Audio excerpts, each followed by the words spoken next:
It's an exciting time to be in the rail industry. Contributing over £36 billion to the UK economy and providing around 600,000 jobs, it's about more than putting trains on tracks. We can help open industry doors. Whether you have a fledgling idea that needs testing, or you need help to push your product across the valley of death to market, we can drive your business forward. Whether you have 10 employees or 10,000, you're searching for the best commercial opportunities in a dynamically evolving landscape. You're looking to find your place in the sector. We are making connections to enable industry to prosper. The Rail Alliance has a successful history of providing networking, collaboration and innovation. Our new partnership will continue to offer the support and business acumen you've come to expect, bolstered by the global academic reach of the BCRRE. Together, we will create one of the largest business communities in rail. Bringing together customers, suppliers and supply chain opportunities, you will have unrivaled access to the expertise of agile entrepreneurial experts and applied R&D and testing facilities. You will be connected to a knowledge base experienced in the commercialization of products and services. You will be part of an agile, supportive community. You can enjoy all these benefits by being a member of the new Rail Alliance community. It's free to join and enables you to start networking, sharing tender opportunities and research expertise. Our community partner packages deliver themed networking events, an online knowledge directory and exhibition spaces at our events. Sign up to join the community or contact us for details of our premium packages and start making your connections work.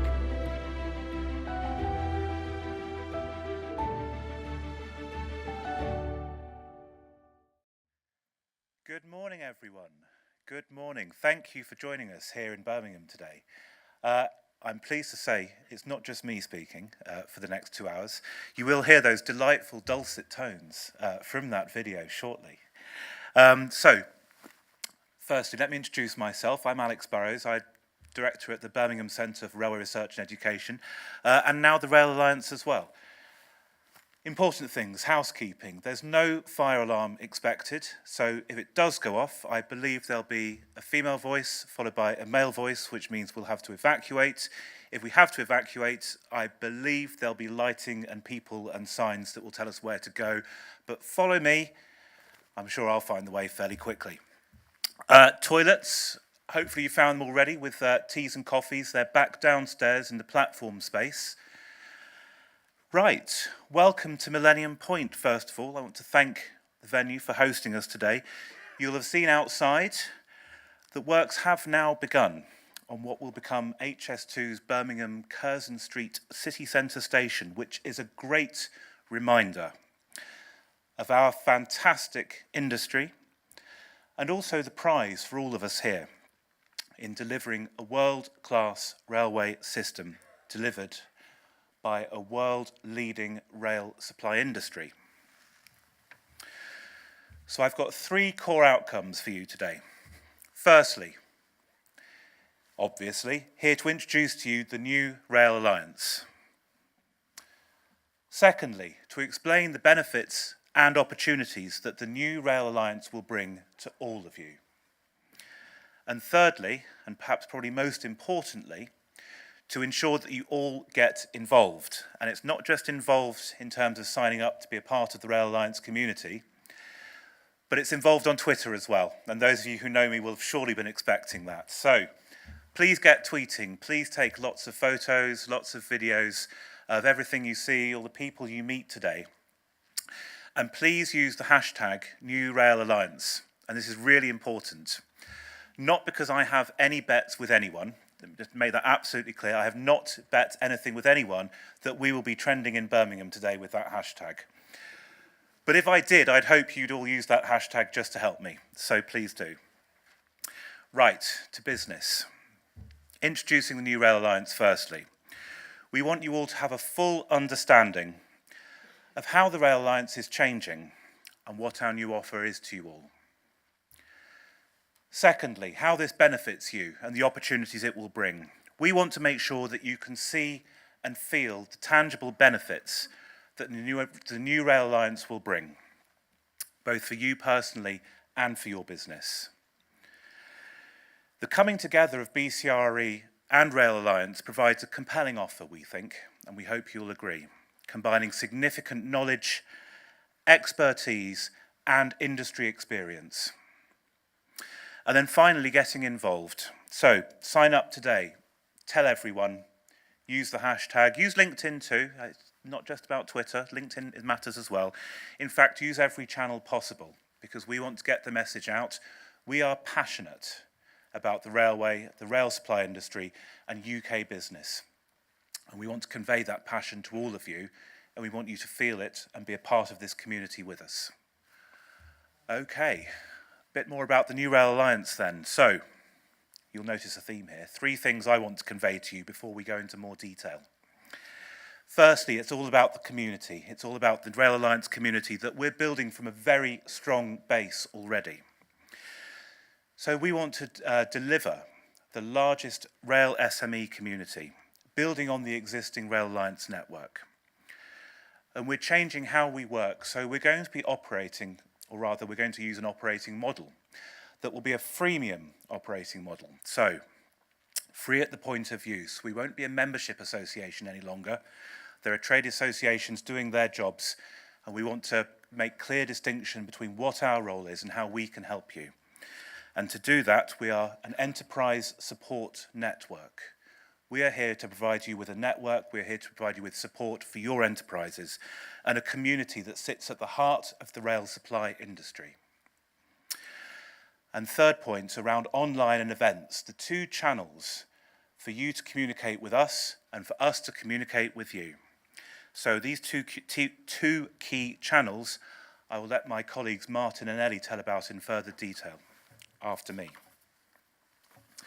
But as a headline, the Rail Alliance website is going to be a key portal for businesses to access information and support as part of our community network, along with a community directory and a number of events. And those events will either be community events or premium events. And again, Martin and Ellie will tell you the details around that. Objectives. The 4 objectives of the Rail Alliance remain the same, and you'll recognise those from, gosh, the very big screen behind me.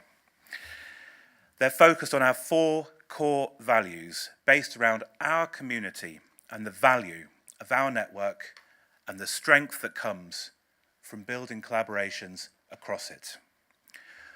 We provide expert support and advice to businesses through the whole innovation process, that bringing together BCRRE and the School of Engineering at the University of Birmingham and the Rail Alliance together, providing support through the whole life of the innovation cycle, TRLs 1 to 9, from idea through the valley of death to market. Ultimately, our goal is to help you and your business thrive. So, network, collaborate, innovate, thrive. I suppose I should tell you a little bit about the Birmingham Centre for Railway Research and Education. Part of the largest specialist rail research, education and innovation community in Europe, we are part of the School of Engineering at the University of Birmingham with over 150 academic and professional services staff and over 500 postgraduate students who come from all across the world. We're home of the UK Rail Research and Innovation Network, Centre of Excellence in Digital Systems. And you may have heard about UKRIN before. You can certainly find out more about UKRIN downstairs afterwards. We have a new building opening at the university next summer that will house the Centre of Excellence in Digital Systems and that will provide world-class facilities for research, education and innovation. And I should tell you a little bit about the team as well, because of course it's grown. This is the big benefit. Together, we have the serious firepower to support our ambitions for you, our community, and for the wider rail supply industry. These additional capabilities and resources are available to help you with your business. This is the key part of the Rail Alliance community, and hopefully you will start to see and feel real benefits from today. So, without further ado, I'll hand you over to my colleagues, Martin and Ellie, who are going to take you through the detail. Well, good morning, everybody. It's great to see such a great turnout to this wonderful venue. Thank you, Alex, for the introduction. My name is Martin Little. I'm the Commercial Director of the Rail Alliance. Ellie Rees-King, Marketing Director of the Rail Alliance. I think my mic might be playing up. Could be you, could be me. Anyway, we'll keep this light, but I do have some notes. Forgive me some notes for the first part of our presentation. So we're very excited by this new arrangement that we have with the university. Alex has outlined what it is that we're going to be looking to achieve going forward. We're very excited about it, but Ellie and I are just in our usual style going to put some more meat on the bones. So, at the heart of the rail industry supply chain, let's explain what we mean by that, okay? So about 12 years ago, out of the West Midlands Manufacturing Advisory Service, the Rail Alliance was born. From a fledgling startup to developing as an SME in its own right, the Rail Alliance identified a need, and that need was to represent and to support businesses in the rail supply chain. We've held on to that as our core purpose, and although we're invited to a huge spectrum of activity, that remains our centre of gravity and will continue to do so. Rail is a complex industry, and we understand the value of market knowledge, visibility of trends, and most importantly, making the right connections, particularly if you're new. We've always been open-minded and inclusive of other sectors' capabilities. We've worked hard in a space that frankly needed filling, and importantly, like any good business, we've learned through listening to our customers.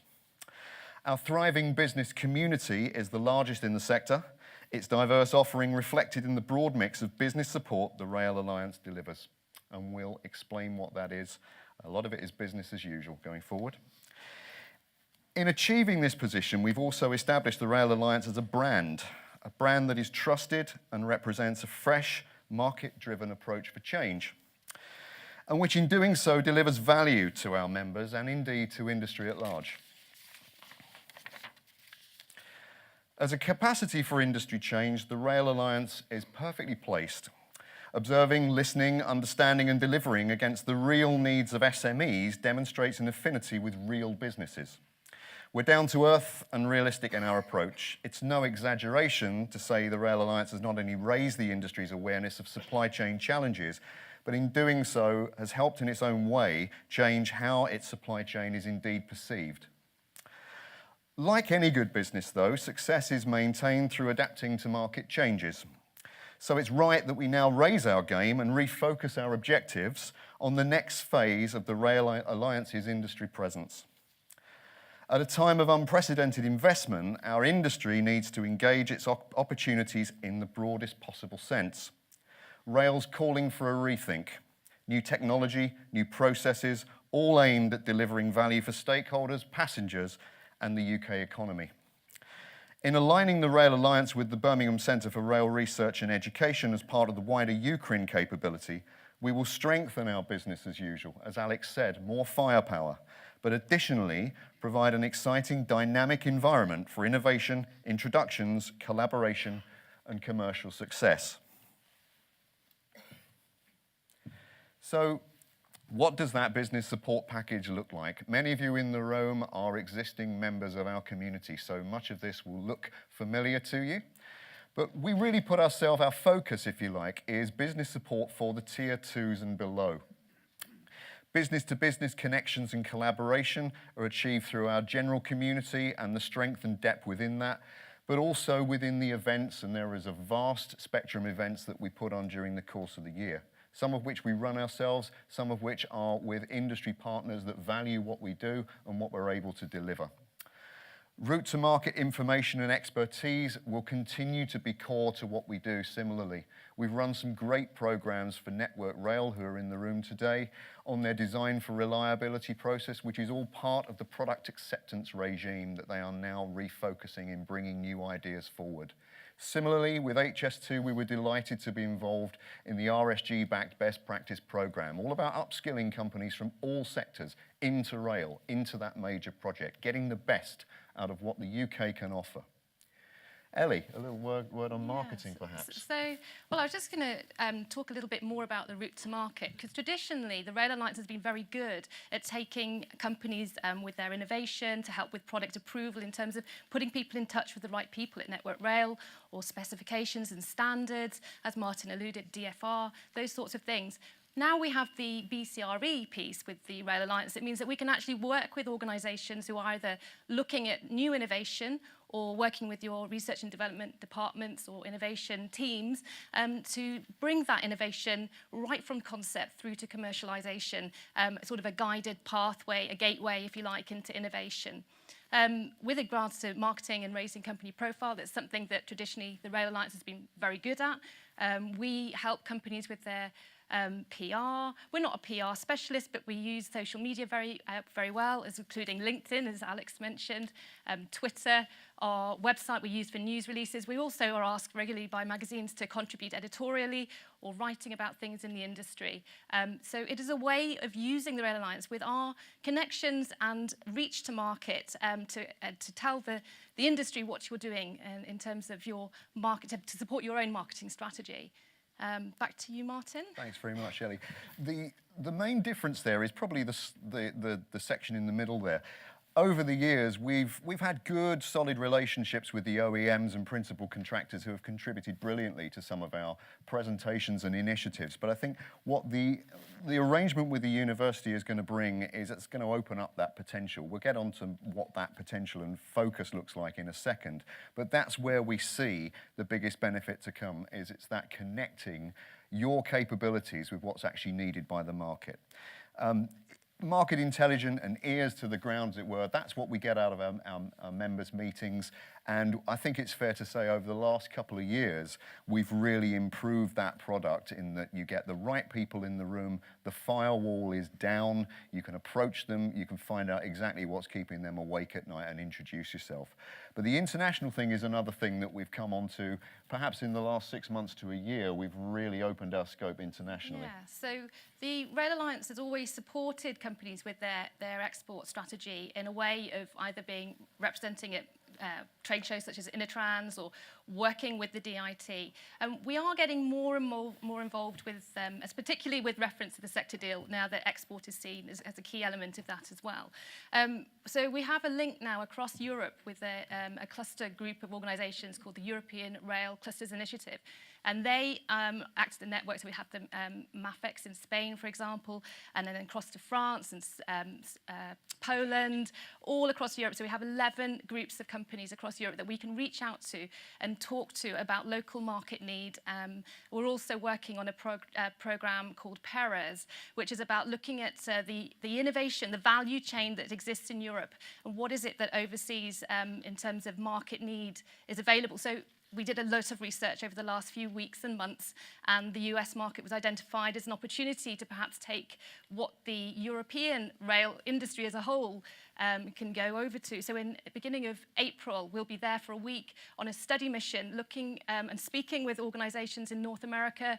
So we have WabTech involved in that, a number of other key organisations. And it's really about collaboration, sharing, knowledge transfer, that sort of thing. So we're going to get more and more involved. Andrew Scott Green is here today, I believe, from the IT. He can talk to you more about export as well. And as we go forward, we'll be working more closely with the DIT to support companies that are looking to do more overseas as well. Thanks very much. Okay, so many of you will be familiar with that mix of support, and we stress, the business as usual aspect to that. But we spoke earlier about adapting our model and taking ourselves on to the next level. What's that going to look like for the organisation in partnership and for you guys as community partners in that? Well, there's a fairly basic graphic that I hope explains our sort of thinking. We want to establish a supply chain facility. We've always had that, really, but we've always struggled to connect the push with the pull. We have great relationships with the client, OEMs and tier ones that have a variety of things that trouble them from day to day. We believe that they're very good at communicating that they have these challenges, but engaging them seems to be something that is, to some extent, still missing. So what we're looking to do is create this huge go-to repository, if you like, within which we've got our community, which is huge and diverse. We will nurture that. We will make it more intelligent. Business-to-business engagement within that community will bring its own results in itself. But what we're looking to feed out is visibility of capabilities that maybe weren't as visible before, that are mentored through our rail mentoring process, should they need it, and we'll come on to that in a second. But there's an output there. We want to really try to establish what we're talking about internally as a virtual tier 2 function. It's a directory of crafted solutions that are importantly market-driven. That's the absolutely key thing. Plenty of you have fabulous products, and we salute that, but some of them are more suited to the real needs of the market than others. And maybe there are clues within what you've got on the shelf or your technology that can be taken further if they're aligned with the real needs of the market. So that's the process that we are going to put into place, is to create that conduit, if you like, between what we have in our community, sorted out, fixed, de-risked across the valley of death. If you need to bring it to that point, that's what it's all there for. And to connect that with the pull-through from the stakeholders' challenges. A side chain to that is driven by the big initiative in rail and the big spend on the digital railway. We're about to announce a project called DigiRail, which is based at the university. At the moment, it is a regionally funded and therefore regionally focused program. But what is digital railway, people often ask. Yeah, at the core, it's all about signaling and information and communication between track and train, or stations and train. That's the big headline.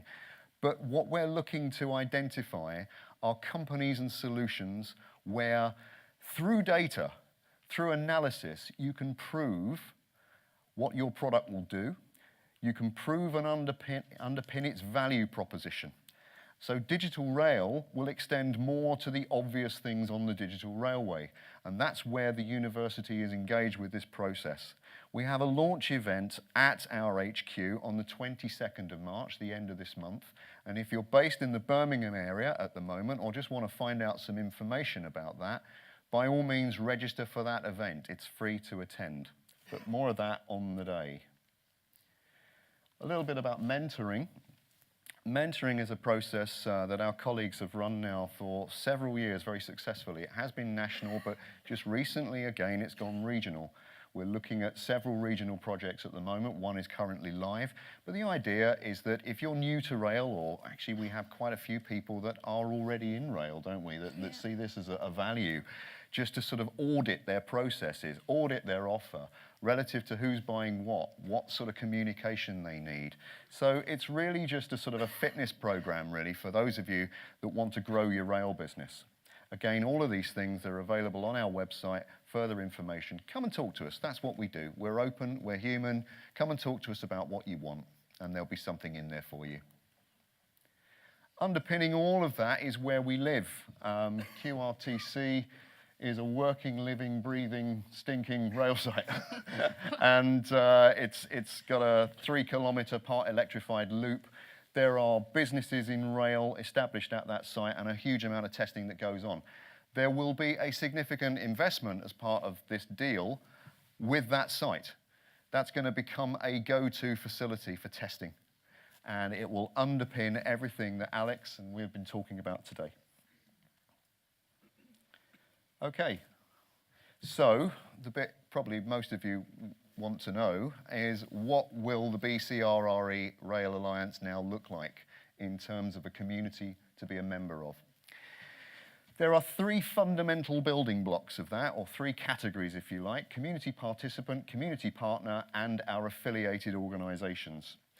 I'm doing all the talking at the moment, so sorry about that. But, yeah, used to it. Yeah, those of you that will know as well will. Yeah, there was no need for that, was there really? I'm on a roll now. Come on. Okay, those of you that will know us well might suggest that we've been a bit quiet for the last few months. It's been anything but, really. Yeah. We've been behind the scenes, really working on this and the programme we're just about to show you. So go with it. Ellie will be back, and normal service will be resumed. So anyway, what do they look like for you in the community? Well, the good news is that you can now join the Rail Alliance, as Alex said earlier on, and become part of our community free of charge. There is a small condition to that. We don't just want anyone in the room like a good golf club. Everyone is welcome if they can demonstrate that they have the potential to bring something to this rich mix and this community that we're trying to drive forward for the betterment of the rail industry. It's open to all sectors, and really there will be a little part on the joining form that really very simply says, what bottle can you bring to the party, okay? But that gets you in the room. That gets you part of the gang, as it were, and a great place it is to be.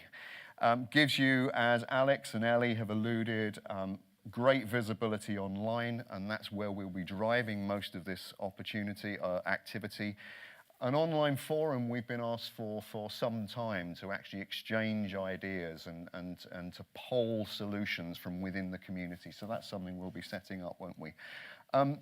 Among all the usual things, Ellie, if you'd like to sort of, that's your department. Yeah, so I mean, we will be, you know, Rail Alliance is known for running its quality events. I mean, maybe you go to the next slide, probably we could talk about the events. Well, I want to just mention the open events, really, which is part of this community participation. We will be running 2 or 3 events per year as part of that community that are free of charge to attend, open to everybody, and they will be large gatherings like what we've got today, and they'll be on the broader industry themes to get the most people in the room and talking about the things that are going on in their lives and what they can do for each other. Okay, but yeah, looking at that community, that program rather. So this slide is going to show you the program of events that we have over the next 12 months. Underlined there are the open events that will be free of charge. So like today, it's an opportunity for organisations to come along, learn more about things that are going on in the sector. So we have one, we're actually going to run the second one at RailTex because the industry is getting together for that event. It seems like a natural occasion. And at the end of the year, where we have traditionally run our AGM, we will use that as an open forum, again, to summarise on the year. And it won't be an AGM, but it will be a way of the community to join together. And around that, you will see that we also have our events that you will recognise. So we have, for example, in October, our signalling event, and also other events. So we're always moving with the things that are happening in the industry. So although we have our 12-month programme there, and ideally we'll be sticking to that, we will always evolve our events programme to reflect exactly what is going on, the themes, the topics that are relevant to the sector. Things like decarbonisation, green energy, that's a natural thing for us to cover, and we'll be doing that close to Rail Live this year, because there is a lot going on in Rail Live in terms of innovation, green technology. The site that we're based on has a lot in terms of hydrogen, for example, and battery technology. We've got Viva Rail on site. We have the Chrysalis programme in Porterbrook. There's a whole raft of knowledge and experience and innovation taking place actually where we're based, and we want that to really feature. We're getting more and more involved in those sort of programmes. So we will share that programme calendar with you, and there will be then opportunities then whether or not you're going to do, well, I'm almost stepping into Martin's next piece here, but he can talk a bit more. So I like the sound of my voice, apparently. Pass you back to Martin. Okay, thanks, Ellie. For our next slide. Yeah, so how do you get involved in that? Do you want I just want one more thing. I was just going to say that our events, as you know, we try to disperse them. So the events that are either Birmingham or London or the North East, we try to sort of make sure that the events are widely spread across the country so that everyone has a chance to get to them, so they're not all sort of focused in one area or region. So that's all I wanted to say. Yeah, I think we'll print a tour T-shirt this year because it's looking pretty good from that point of view. And that's another job for George. Sorry, stick that one on the list, mate. Okay, so how do you get involved in those? Now, we're calling those events our premium events now. And many of you in the room will be familiar with this format and familiar indeed with some of those mainstay topics.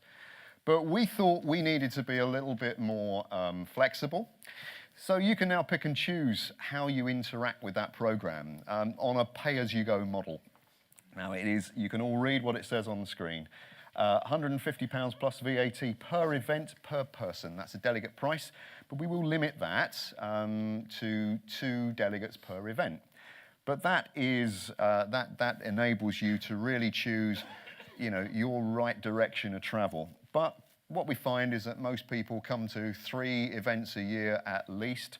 So what we're doing now is nothing.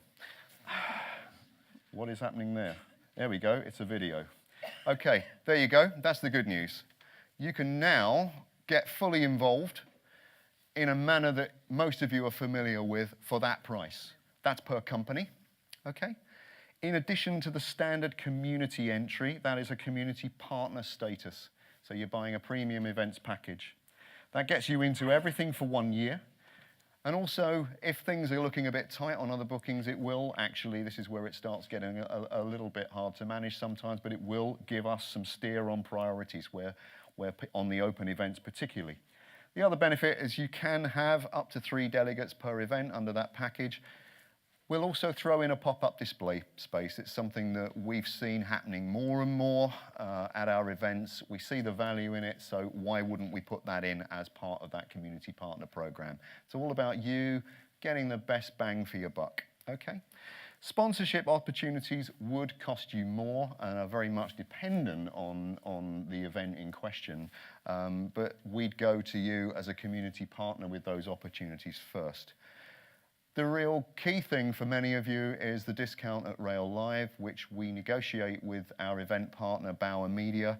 That may vary from year to year, but as part of that package, that continues to maintain your discount at Rail Live, okay? And also, other partners get involved in this from time to time. It's not about selling your data. We would never share or sell your data. We can't under GDPR anyway. But that is the package that a lot of you will be familiar with. And I hope you agree with us in that that is a very attractive proposition. Ellie. So alongside the events that we're running every month, we also run specialist events such as Light After Dark, which some of you may be familiar with as well. These are all industry-led events. They're because we've identified a need and there's been a requirement from our what we were calling members previously, now our community. So we will, if you have an idea or a theme that you would like us to look into and there is enough in terms of community to participate and want to run these sorts of events, then we are more than happy to speak with you about them and look at running them. Light After Dark will be taking place next year. It's an infrastructure event, anything to do with working or maintaining the railway at night, whether it's in tunnels as well, in the dark. Obviously, you can see light is key to that, but there's all sorts of things around it: welfare, safety, portable products, noise and sound pollution, all of those sorts of things, CCTV security. There's a whole raft of things, but that's just one example of an event that we would look to support our community with should you have a need and requirement. All of our events, just to recap, are curated because we have specialist speakers. We don't want them to be just talking shops. They're actually events that have an outcome and a delivery, so they're valuable to our members, a place to collaborate, do business in the room. It's all of those things. We are very much about practical events rather than just standing there and talking to you about things, and bringing in the right people as well.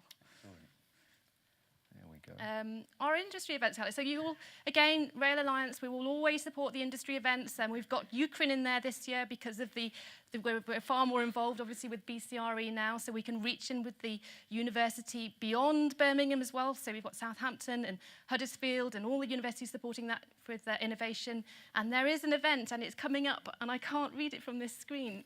Try that one over there. 9th of April. So this is a new thing for us now, being part of the university. So there will be a lecture series. So we'll be supporting that as Rail Alliance and with the community.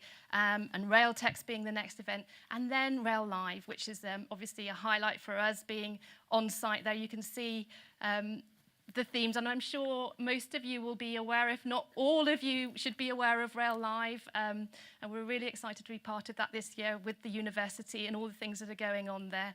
And as Martin explained, there are discounts for our members who are signed up with the Rail Alliance, and going forward that will also be reflected as well. So we're looking forward to that. Okay, just a little bit, we're aware, going back to what we said at the beginning, 12 years we've been around. Some of you have been very loyal throughout those 12 years, and we want to recognise that. Some of you indeed have been with us from day one, and that's incredible. So we won't forget that. We will reward that with what we're calling founder status within the community. We know who you are, and just bear in mind it's probably too much of a distraction for today, but we'll be in touch over the coming weeks to explain something special that we've got up our sleeves for you. So watch your inbox. Affiliates.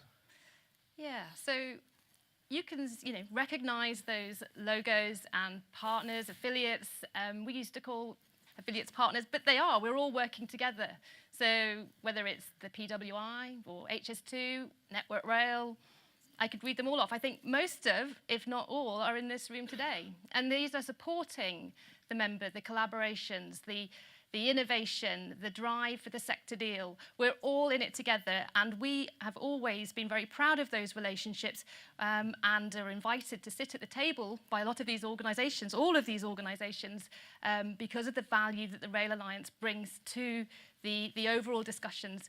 And from that point of view, then we can filter down information and knowledge back down to the community. It's all about working in partnership together, and we're really, really proud to have that connection with the stakeholders in the industry. It's a recognition, really, and I think it's important to mention at this point that we never set out to be political. There's other people who do that really well. It's not what we do, but we get invited to these tables, and a lot of good comes out of these discussions. It's not just hot air and talk.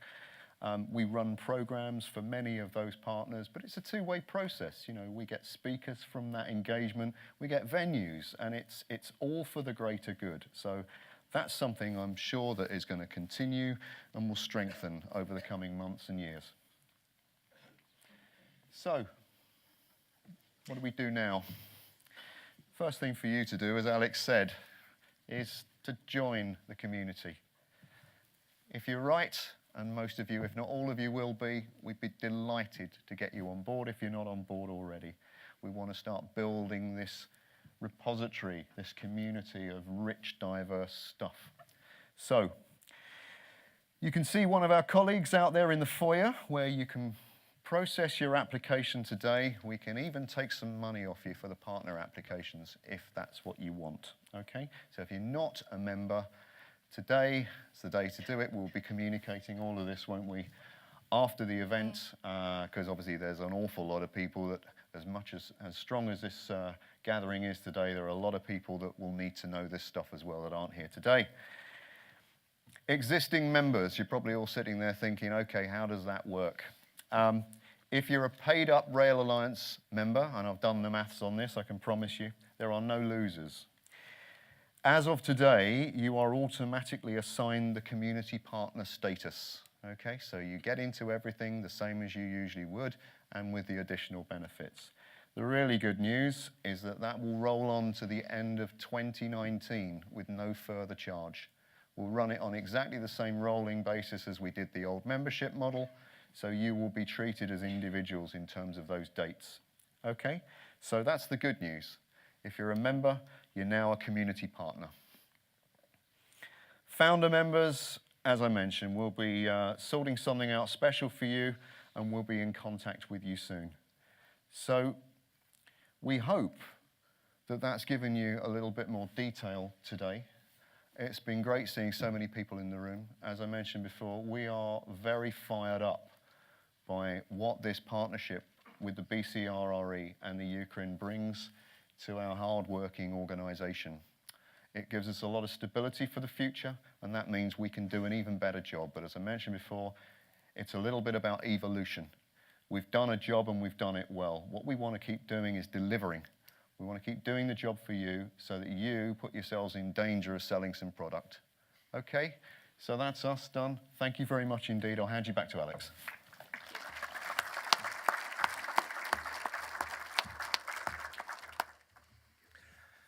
Thank you very much, Martin and Ellie. Right, can I invite our guest speakers up or down and up to the stage, please?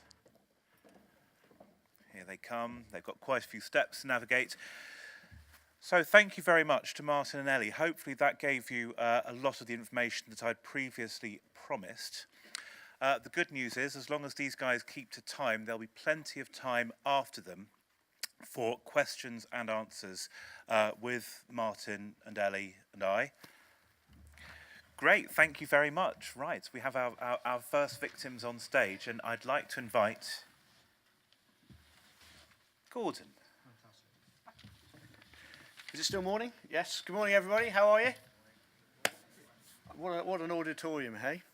As you just heard, or may have seen in the communications, I'm Gordon Wakeford, and I'm the CEO of Siemens Mobility here in the UK. That's my day job. But I also have the honour, and it really is an honour, to be chair of the Rail Supply Group. So today I'm wearing two hats, as it were. And firstly, I'd like to give you an overview of the Siemens transportation operations here in the UK. And that's what we do.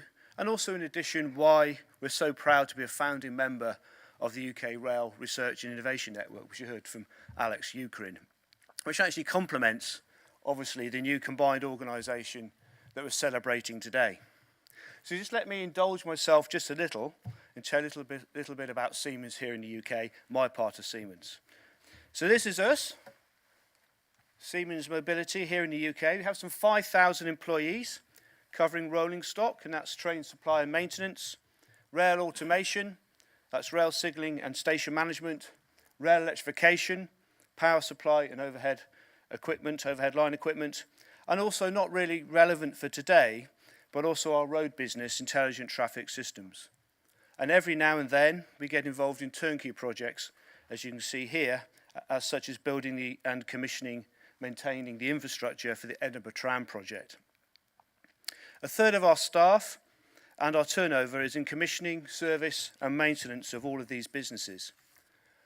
And just to let you know, we do have a purchasing spend of about 500 million here in the UK, covering 3,000 suppliers, and 90% of that spend is with 2,700 suppliers, roughly, based here in the UK, and 45% of that spend is with SMEs, and hopefully some of you are in this room.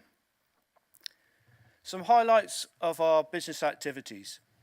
We recently supplied the Eurostar E320s, and you can see them on the first part of this slide. This is a high-speed train. In fact, we'd like to say it's the only really high-speed train operating today in the UK. Also, we have recently mobilised a project regarding plans to build a factory in Goole, East Yorkshire, to manufacture and commission rolling stock for the expanding UK market. This is a long-term plan, and when realised, our UK rolling stock engineering and commissioning teams and our digital operations centre will be based at the Goole facility. We also have plans to co-locate industry suppliers on site to create a dedicated supplier village. Now, these plans gained further momentum in November last year following the signing of the contract by London Underground for us to design and build the new generation of trains for the Piccadilly line. That's the deep tube contract. And as you can imagine, we're currently working with TfL to maximise our UK value add. Our Goole facility will complement the other 8 rolling stock purpose-built maintenance depots that we have throughout the UK. So let me tell you also just a little bit about our rail automation team. We are a major supplier to Network Rail, Transport for London and Crossrail. And we are the largest supplier of rail signalling and control equipment here in the UK. We've recently completed the Thameslink Core re-signalling programme through central London. That's through the London Bridge throttle. And this is the first time that ETCS Level 2 with automatic train operation has been used to create a metro-like signalling system on the main line. And this will facilitate now up to 24 trains per hour to travel through that Thameslink Core, and it is a global first for the digital railway. Interestingly, this is the third time that we, and I do inverted commas, have re-signalled London Bridge, however with different owners. It was originally signalled by Saxby and Farmer, then Westinghouse in the 1970s, and now Siemens Mobility as I speak. But all of these based from our large factory and design centre in Chippenham, but with different ownership. By the way, we also, on every train in the UK network, is one of our train radio kits, which is designed and manufactured at Poole. That's doing data and voice data from trains to the signalling centres. Poole is also where we design and manufacture our road traffic systems projects. Yes, as well as traffic lights, and you'll see those in the streets outside here actually, and traffic control. We are the congestion charging, the low emission zone, and also average speed cameras. Someone has to do it. As Siemens Mobility Limited, we were Supplier of the Year last year to both Network Rail and Transport for London. And I've got to say, that sort of credentials are the things that make me as CEO very proud. That's enough about Siemens. I'm not here on a sales pitch, honest. Don't need to sell to you. I understand, though, and we recognise that because we stand behind the main client organisations, people don't always know what we're about and what we do in the UK and what our footprint is. Talking more about our UK footprint, let me just say that we saw it as our duty to be a founding and continued partner to Ukraine, and the coming together of the wider rail community with some of the UK's top universities with a rail focus is truly tremendous. And this can only increase the drive to enhance technological breakthrough, speed up implementation, and increase overall rail productivity. And this is a 10-year commitment, so myself and Siemens, together with the other members, are in this for the long term.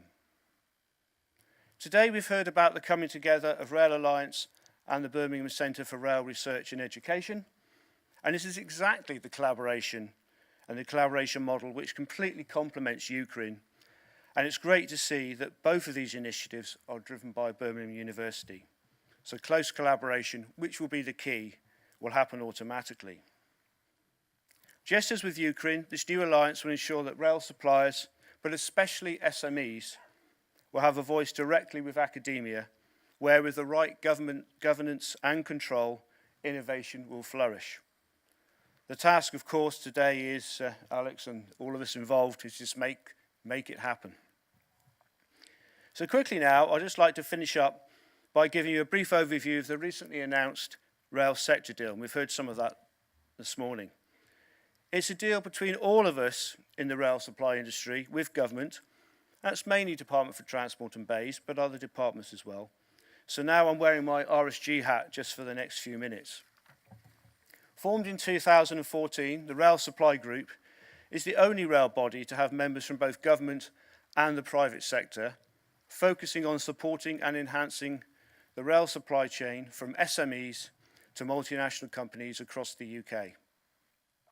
The RSG works on behalf of the UK rail supply industry as a whole, rather than any single supplier or organisation. It is a bringing together of government, industry players, the trade associations, and the so-called enduring bodies. This includes Rail Alliance and Ukraine. Therefore, the Rail Supply Group provides leadership and guidance to industry and government and leads a programme of work on behalf of the UK rail supply chain. The Rail Supply Group will now focus on delivering, along with many others, the rail sector deal. So let me now just tell you a little bit about the sector deal. It has been, quite a long and bumpy journey for us to get to today, a journey which started 2 years ago in January 2017, when government published its green paper titled Building Our Industrial Strategy. The green paper issued an open challenge to all industrial sectors to provide government with a compelling and detailed proposals on how, working in partnership, both sides, and that's government and the sectors, could agree a sector deal to further the competitiveness of the sector. And so here we are, 2 years later, and we as a rail supply industry, government, and the major clients are ready to go. One word that shines through the sector deal document is collaboration. We will increase productivity, reduce costs, move from boom and bust procurement, introduce new technology, release data as an enabler, improve the skills of our workforce, and not only increase total value add through import substitution, but will also really focus on ways to double export. And this is the team that's going to make it happen. I'm not on my own. I was a bit worried about the detail on this slide. However, just looking at it on the big screen, I think you can read that, which is superb. Importantly, individual people here and groups are named to ensure true accountability for delivery. And you can see on this slide our 7 strategic themes. I'm not going to present them today. It's all published on government websites and the RSG websites, but that's the team together with the enduring organisations such as Rail Alliance, such as Ukraine, are going to make this happen. And specifically, Ukraine Rail Alliance were involved in the data, digital and SME work streams that you can see here. There really is a lot to do, and I know I can rely on this team to help me deliver this. Now, there's currently many initiatives afoot in the rail industry today, let alone the sector deal, the Williams Review, the Network Rail 100-day plan, and of course what we're celebrating today. There's a lot going on.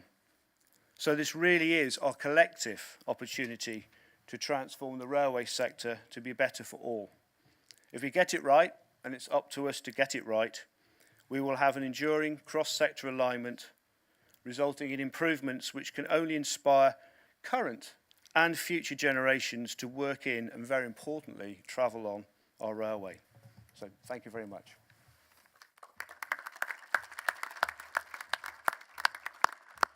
Thank you very much, Gordon. Now can I invite Robin to join us? Very good morning, everyone. Thank you to Alex, thank you to Martin Elliott, the Rail Alliance, who've been great friends of HS2 for many years now. I'm Robin Lapish, I'm a supply chain manager for HS2 Limited, and delighted to be here today to mark this important occasion, to offer some thoughts from HS2 as a client on this exciting partnership. It's important to us, and because for this reason, really, to create HS2, we need to mobilise a supply chain on a scale that's never been seen before. So we need your help. And we want to ensure that you're engaged, that you're informed, and that you're ready to take on this challenge. This is a once-in-a-lifetime opportunity to be part of a national endeavour. So on HS2, we have a clear vision. We have a clear vision, and that's to be a catalyst for growth across Britain. We want to be the springboard to drive up our productivity and spread prosperity across the country.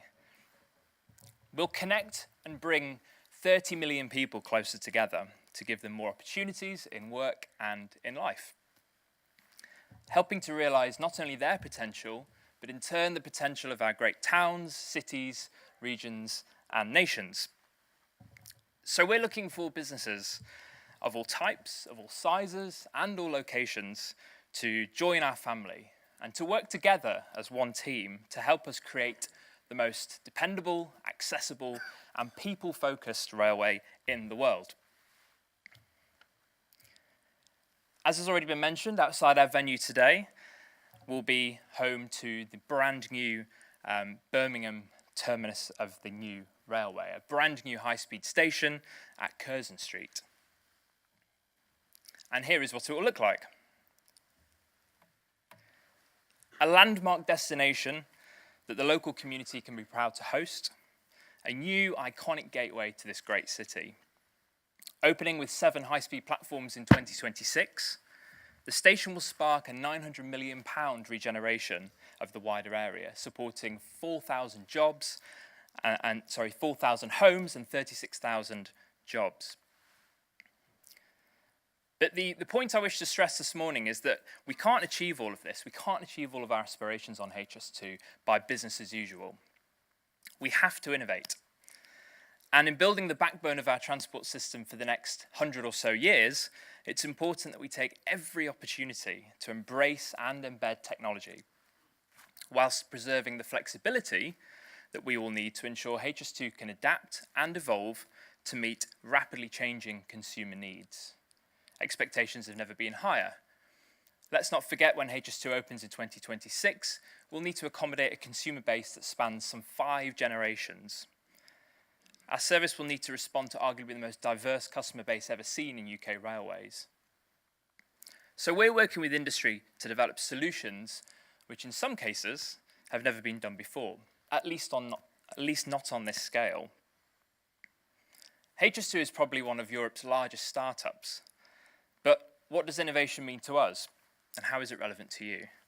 Is it drones, big data, virtual reality, looking for the likes of Uber and Google, Amazon, Well, while these are both interesting and relevant concepts and ideas, the innovation for us is actually more about people. Some people enable and some people inhibit innovation, sometimes consciously and sometimes unconsciously. We're doing everything we can at HS2 to be enablers. We want to democratize the innovation process. It's critical that we can both accelerate and de-risk this process in a controlled manner to ensure that what we put into the railway is fit for purpose and right first time. So for us, innovation relates to delivering something differently to provide a benefit that goes beyond what is considered industry best practice, whether that be in design, in manufacture, or in operations. And it's not just about technology. It could be a process, it could be a material or a method. It could be about improving something that's already done or deploying existing technology in a different way. So what are we doing? Well, we have an innovation hub to capture ideas. We hold quarterly innovation forums. And we've set up a structured process to take innovations through to adoption. This includes clear decision gateways for evaluating and de-risking ideas. We're also creating funding mechanisms to develop novel ideas, as well as creating links into academia, centres of excellence, and other bodies that will help realise these innovations. This is where the coming together of the likes of the BCRRE and the Rail Alliance becomes so important. Creating that ecosystem and that hub of activity which is needed to really help take ideas through to maturity and adoption, crossing the valley of death that's been referred to already several times this morning. And that's something that we as an industry have not had a great track record at delivering compared to other sectors. So we're working to make UKRIN a success. That as a network is something we've supported since its inception. And we'll continue to work closely with all parties here today. And we urge the supply chain to get involved and respond to these industry-wide initiatives which are taking place. Work together collaboratively to help make a difference. These are the big ticket items that together as an industry we can solve. Our own innovation process has yielded 342 ideas. They've come from our supply chain and other channels. And so far we've endorsed and are now developing 15 of those ideas. They have a potential benefit realisation of some £289 million, plus untold other benefits such as carbon reduction and improved health, well-being and safety, just to name but a few.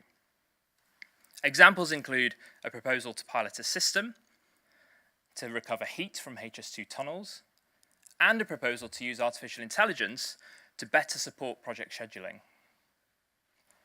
HS2's strategic goals set the tone for the areas in which we're seeking innovation, whether that be in safety, whether that be in sustainability, for instance, low carbon concrete, whether that be through excellence in delivery, through things like BIM, which is our digital twin, and the high levels of data integrity that BIM will provide us will enable in turn things like off-site manufacture, so that we can move towards a more modularised, standardised approach to construction.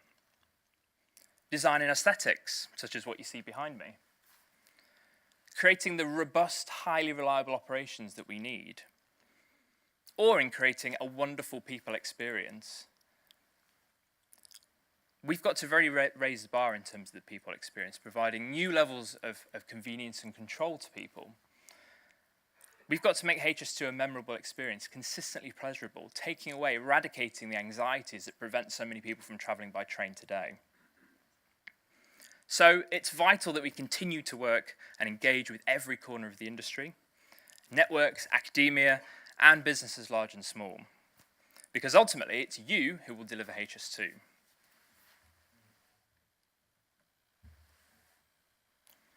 We've engaged with over 5,000 businesses so far, with 2,000 having delivered work for us, 70% of whom are SMEs. SMEs are going to be absolutely vital, absolutely pivotal to delivery of HS2. And with construction work well underway on 62 sites between Birmingham and London, we now have 7,000 people working on the project, including 250 apprentices. But with 30,000 people needed once construction reaches its peak in a couple of years' time, We must open up our shop and broaden the routes into our sector from a more diverse array of backgrounds and companies. It's important that we all look beyond the boundaries of our industry, the traditional boundaries of our industry, as Martin mentioned earlier, and modernise our practices to make sure that we're attracting people from different backgrounds and sectors. In turn, that will help address some of the cultural challenges that have in the past impeded innovation. So far, I think it's fair to say we've had a fantastic response from the supply chain, but we want to continue to hear from you. So, view our resources on our website, the supply chain section of our website. You'll find our supplier guide, frequently asked questions, a link to our free BIM upskilling platform. You'll also see our contracts opportunities table. That includes all the information on both direct, awarded, tendering and pipeline opportunities with us as a client. That includes the status of our procurements and also importantly contact details for our awarded tier 1 suppliers. Secondly, register with us. You'll see the Smart Survey link behind me. That will enable you to hear from us in the way that you want us to communicate. So you can sign up to our quarterly supply chain bulletin and you can be notified about future events that we host. And for any tier 1 company in the room, we encourage you to sign up to Contracts Finder. There you'll find information about all of our direct comp opportunities, whether it be construction, corporate, or everything in between. And then each tier 1 supplier will be required to advertise their opportunities on Compete For. So for organisations in the room interested in subcontract opportunity, we absolutely urge you to sign up to Compete For. You'll find a HS2 landing page as part of the link there, and it's also every opportunity on HS2 is free to access. So, the last point, send us your questions, send us your thoughts, your ideas. You can reach myself and our team, the supply chain team, at the supply chain comms mailbox there, cc@hs2.org.uk. We look forward to hearing from you. That's everything from me. Thank you for listening. Enjoy the rest of the event.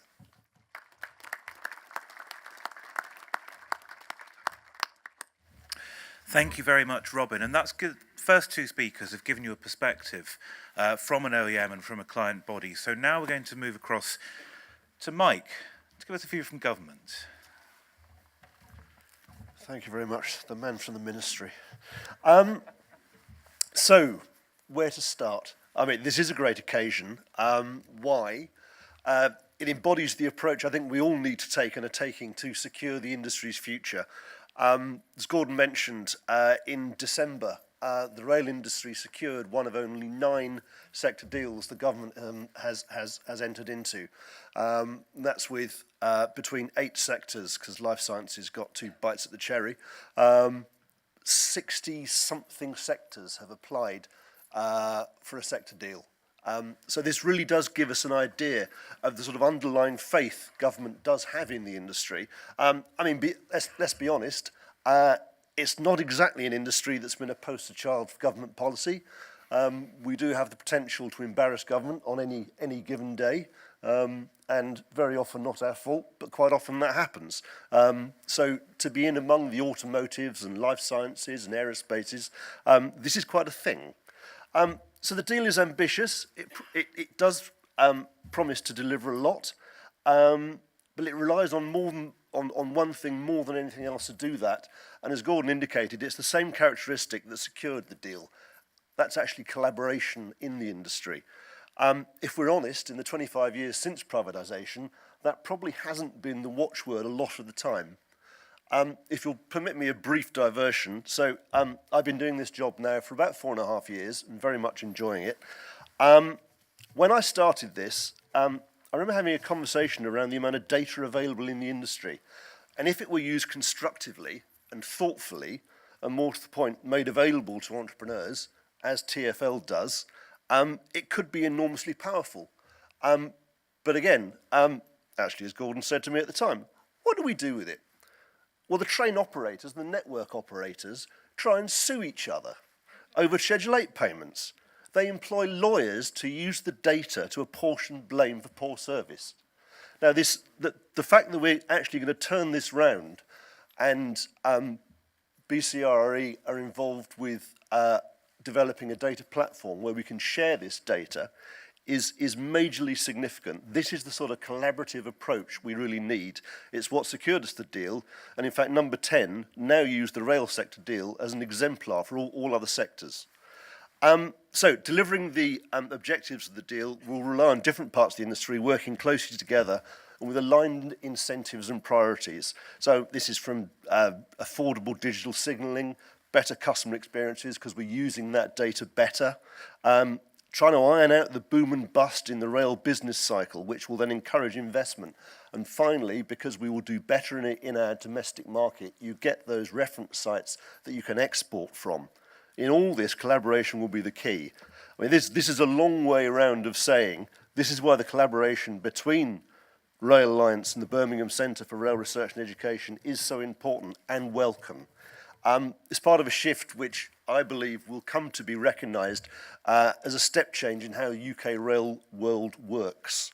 And this coming together creates massive and exciting potential to put UK firms in leadership positions in cutting-edge rail technologies. I mean, Rail Alliance's network of over 50,000 companies, 50,000 contacts in there, and the really innovative work they do can really pull through the creative juice in the SME community, while you've got the academic and technological power of BCRRE, which will also draw in the broader expertise of the University of Birmingham, and Alex has forbidden me from mentioning Kai bongs and moisture, so I won't, and the different disciplines and across-the-board expertise covered in Ukraine. And the universities have the experience of partnering with business. So this enables us to develop new products, enables us to get people broader experience, and it doesn't come, as we heard before, with membership fees. So that's great. I'm especially pleased that it will inevitably help, again, drive forward the UK industrial strategy. That strategy focuses on 4 areas: clean growth, well, that should be okay for the railway; an ageing society, how do we move people around sensibly, back to data again; and then the future of mobility, how do we connect these things together. I think the integration between Rail Alliance and BCRRE will help us deliver against all these challenges. I mean, there are various exceptional areas where innovation has been shown recently, major projects that will be a huge success. So think about this.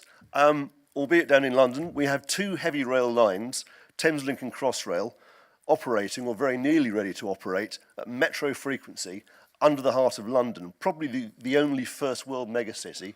And this is happening with virtually no disruption to London's day-to-day activities. That really is something. Similarly, London Underground has been upgraded and updated while still operating pretty much at full capacity. The days of actually running for a tube train have pretty much gone. You know, very often, as the tail lights vanish stage left of one train, you can see the headlamps on the next one coming stage right. So Birmingham New Street has been transformed. As we've seen, over the road, HS2 is starting. This is all highly impressive and a saleable commodity. So that's the kind of level of innovation and quality that I think we must aim for with BCRRE and Rail Alliance coming together. It'll be in the digital signalling space. It'll be how we handle, combine and make rail data available, using the skills that we'll need for the coming decades as we build rail capacity in Birmingham, across Ukraine, and then beyond. BCRRE has done a great deal for us so far. I'm delighted by their support to date for the rail sector deal and the rail supply group, which includes committing actions to support the delivery of our commitments, making that energy and creativity available to the Rail Alliance community, I think can only create a sort of ecosystem for change. So that's all great. Here's a challenge we all have to face in the rail industry. As we all know, far too many currently working in the railway look like me or Alex or Gordon.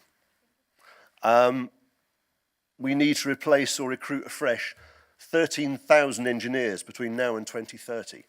13,000. That challenge is actually a bit greater because we're not just looking at replacing like for like, so the old routes really won't work there. We need to accommodate and embrace the addition of digital engineering to the traditional mix of mechanical and electrical engineering skills that have been the kind of bedrock for rail. Leaving the European Union, with whatever deal we finish up with, probably won't make this any easier. I'm not going to speculate on how things finish up, but getting our peripatetic European talented engineers in may not be any easier in the future. So how do we go about things?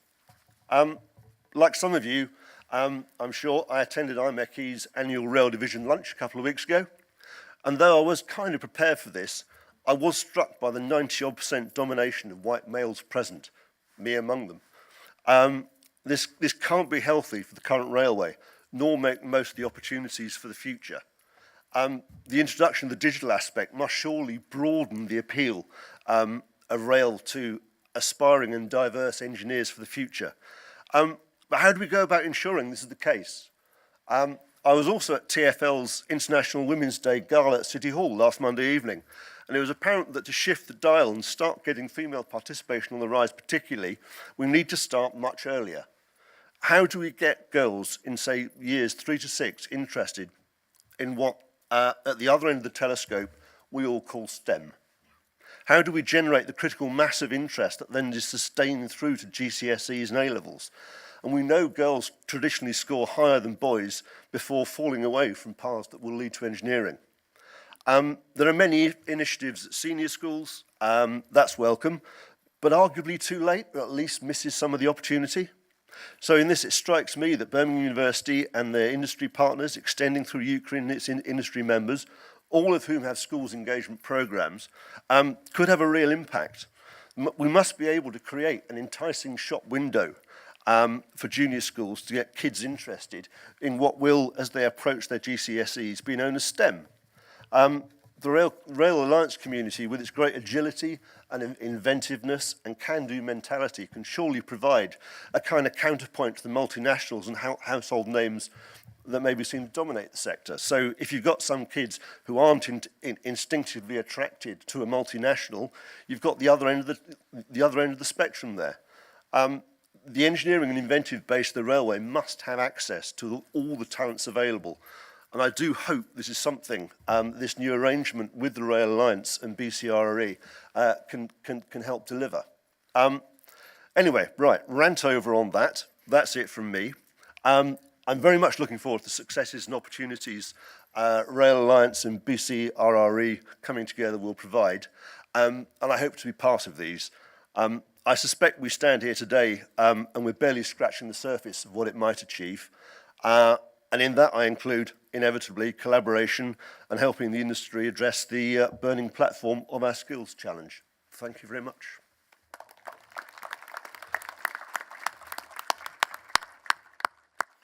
That was fantastic. Thank you, Mike. And I certainly know a very good and very timely and very relevant rant that I know from a conversation with a number of people in this room that plans are afoot, certainly ideas are afoot to address exactly that. Now, Nicole, the first public speaking performance by a Rail Alliance community partner. Hi. So I'm here to talk about, does Rail Alliance address our challenges in rail as an SME? I've worked in Guytronics for 20 years and they are an SME, so most of that's been internal. 2 years ago, I took on the role of sales. I knew the products, I knew a lot of the companies, and I'd spoken to a lot of the people. But my challenges now, for myself and for the company, were to maintain our current and relevant industry knowledge across all areas of the rail, and to access the right people moving forward.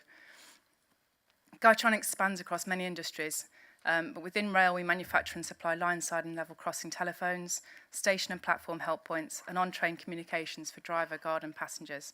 So we span many parts of rail. I needed to find somewhere I could learn quickly about the rail industry in general and specific to our areas of interest. I needed to find and, more importantly, connect with the right contacts for our products for both potential customers and partners for collaboration. We were already members of the Rail Alliance. The only personal experience I'd had was through organising the Rail Live stand.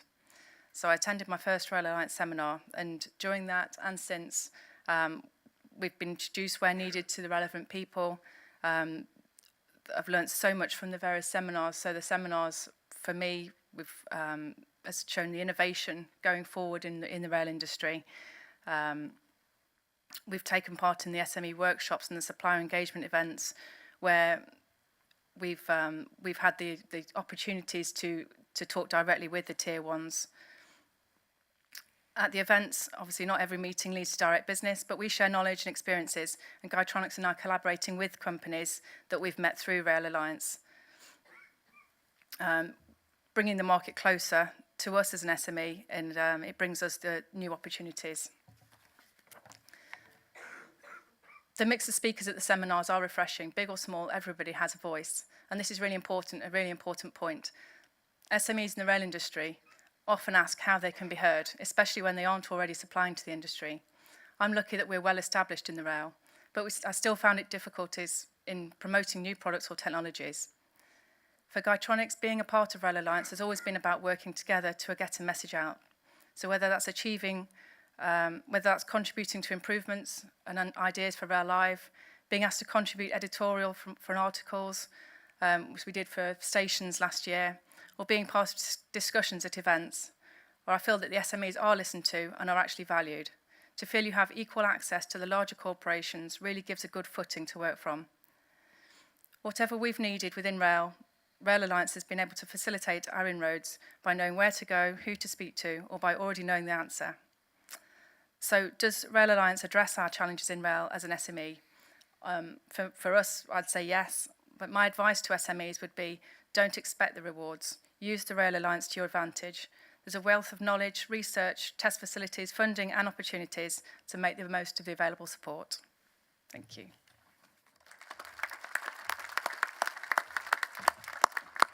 That's fantastic to hear. Thank you very much. And now to our second Rail Alliance community partner. We're on a roll here. Bernadette, thank you. So I'm just going to kind of talk you through the journey that we've been on with Rail Alliance. And our journey began in 2013-14, I think. We were an SME with extensive experience in data-based remote condition monitoring, and we were in the early stages of transferring our technology into rail from aerospace. Our predictive algorithms were originally developed for monitoring the condition of helicopters.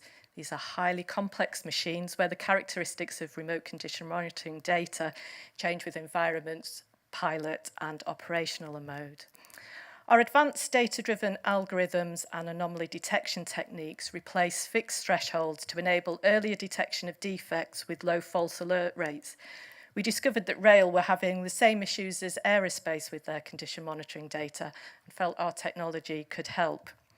However, one of the challenges of moving to a new sector is knowing who to speak to. You know absolutely nobody.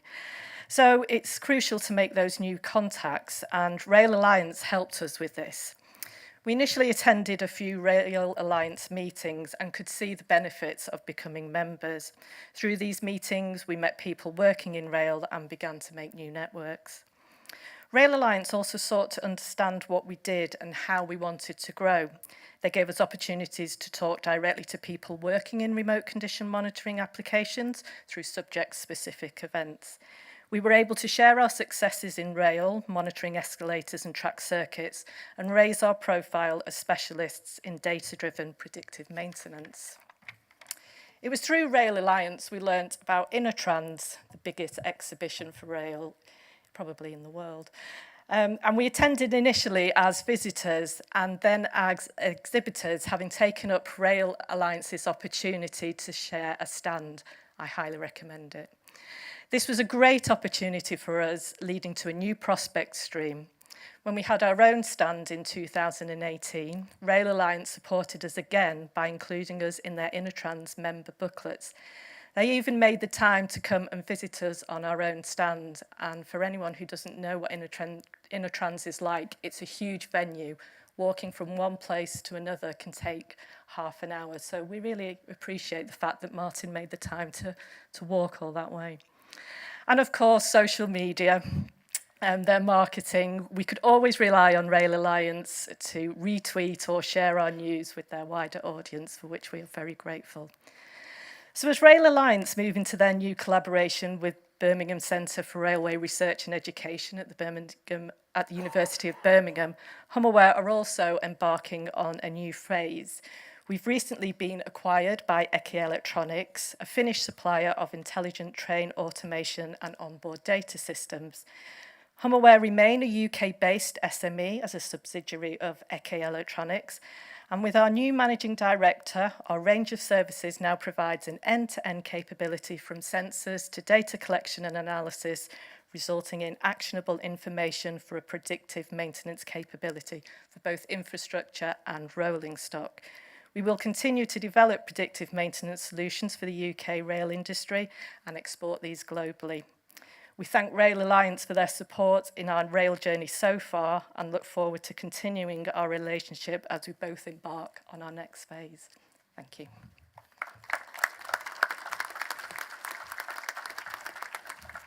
Right.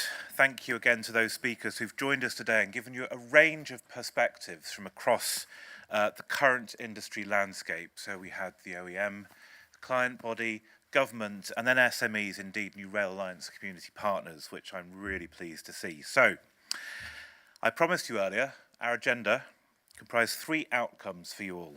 We'd introduce the new Rail Alliance, we'd explain the benefits and opportunities, and we'd make sure you knew how to get involved and how to participate in our new Rail Alliance community.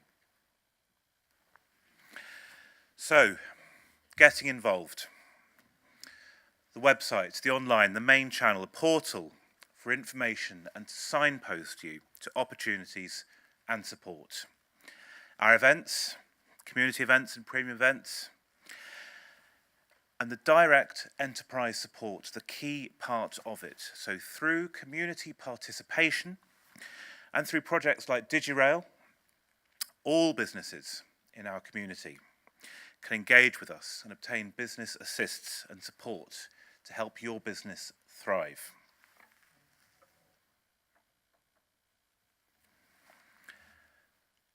Hopefully, the website's been updated. You will now get further, you'll get the new, latest information, how to join the community, how to take part. And I'm pleased to say we're trending in the United Kingdom on Twitter. So thank you very much. Another key objective, a personal objective perhaps, achieved. So,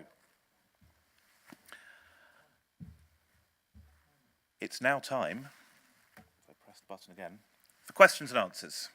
So, can I invite Martinelli onto the stage? What's this, I hear you ask? So a distraction. While they're taking the stairs, Gareth. Good catch. That's the microphone. You don't have to ask the first question, by the way. Sorry. I just knew you were there and I could fling it at you and there's a good chance I'd be able to get you to catch it. My name is McNally, Climate Change Solutions, and I was very pleased to hear the Department of Transport just announcing a 1.5 million incentive to measure the potential for generating electricity, green electricity from solar on the estate of the railway, and the reference earlier to the plan to launch the hydrogen train. So is there potential for going a lot further than this? For example, with thin film solar, the bodywork of the train could be solar panelled.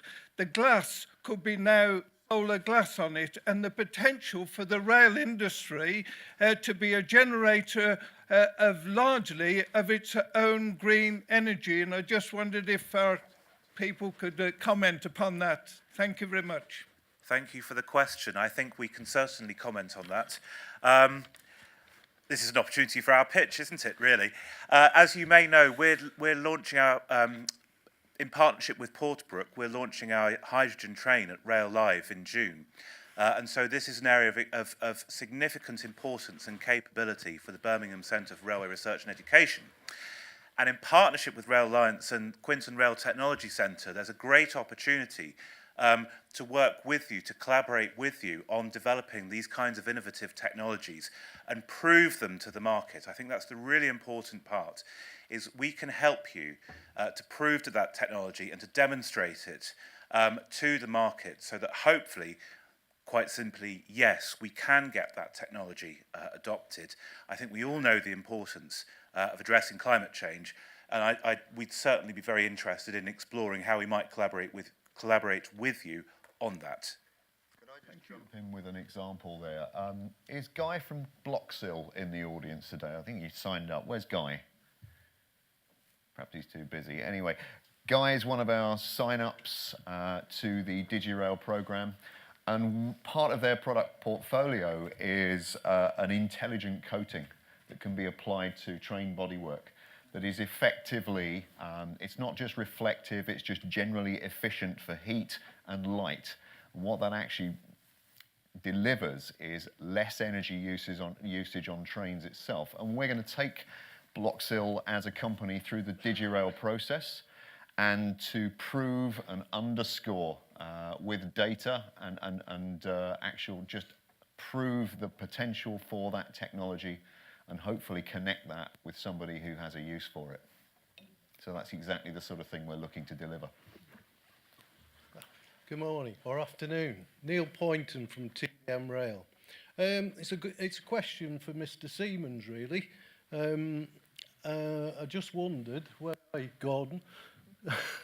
I'm led to believe that the design and engineering for the London Underground trains is all taking place in Austria. Is this true? And if so, how does little SMEs get involved in supplying parts to it? Yes, as I said in my presentation, very proud of winning the Deep Tube contract. That contract is currently designed, built and supplied out of Austria. As I mentioned in my presentation, we're actively working with TfL now, because it's such a large contract, to localise as much as possible, hopefully at our Goole facility in East Yorkshire. But yes, it will be designed in Austria, and of course it's a very highly complex system, actually, that train delivery, and indeed we've got very, very high quality hurdles to jump to get that delivery in place in the next 4 years.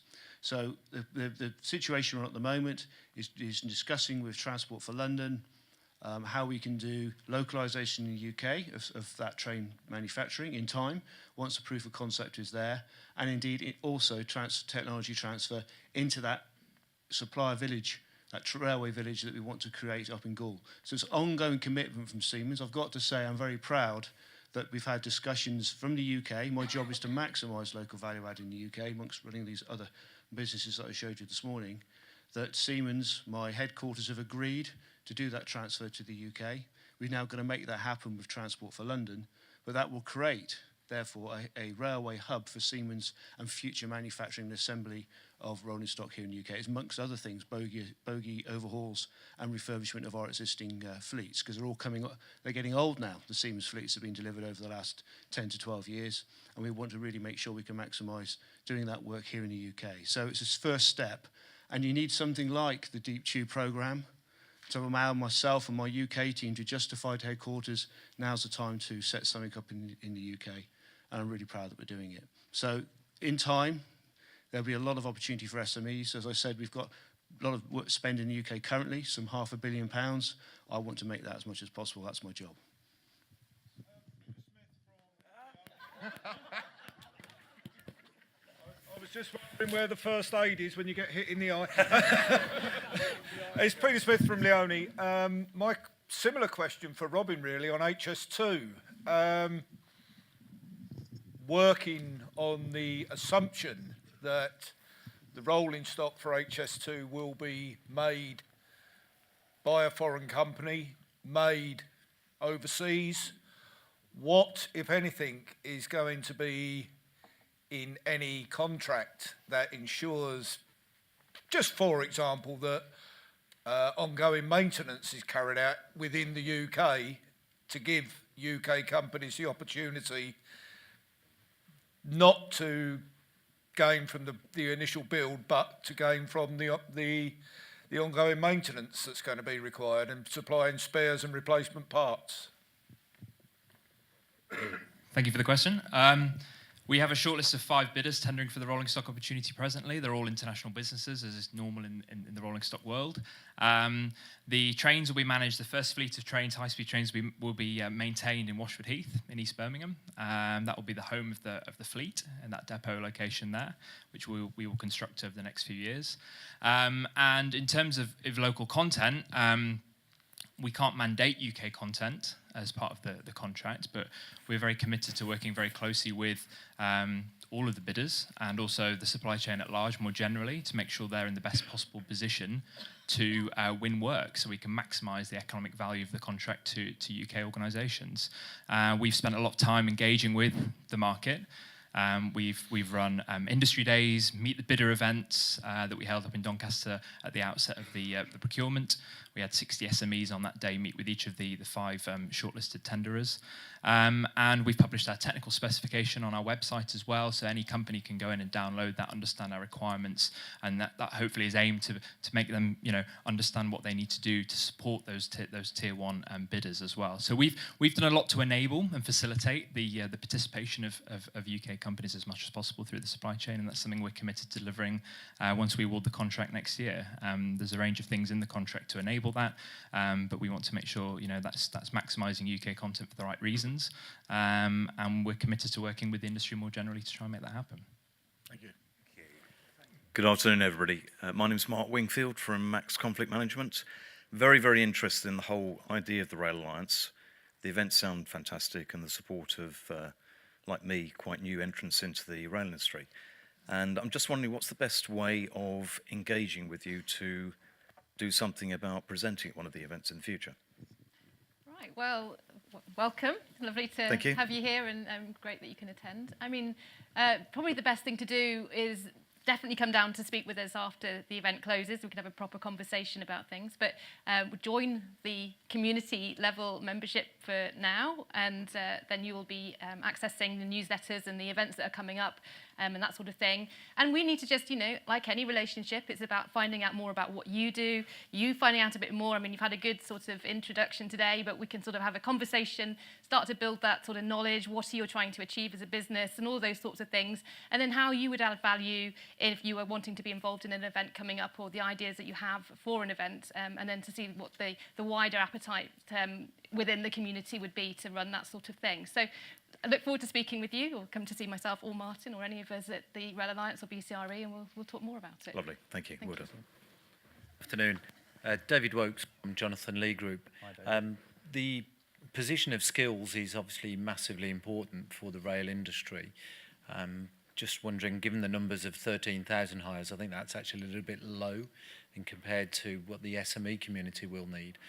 Just wondering, I've done a lot with Martin over the years, but wondering what initiatives, particularly the new forum, is looking to put together to help promote skills, not just in the known community, but in the wider piece, also to look at transferability of skills.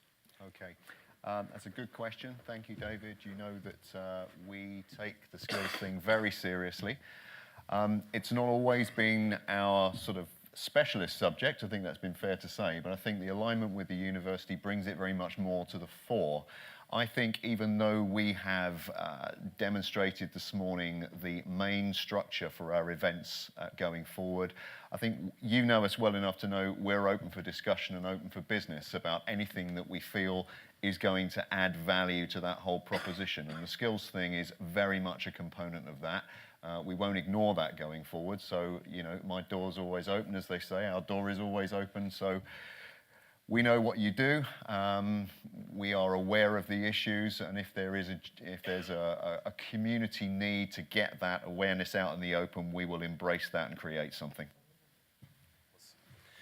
Good afternoon, everyone. I'm Noel Dolphin.